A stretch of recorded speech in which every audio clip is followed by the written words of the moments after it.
Ito po ang pinakahuling balita mula sa Zamboanga City. Nagsimula na ang pagbilang ng partial official results sa sangguniang panlungsod ng Zamboanga kaninang alas 6 ng hapon.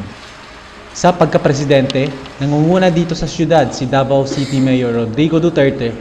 Sa pagka-vice-presidente, nangunguna si Congresswoman Leni Robredo. Sa pagka-mayor naman ng Zamboanga, nangunguna naman ang incumbent mayor na si Beng Climaco Salazar.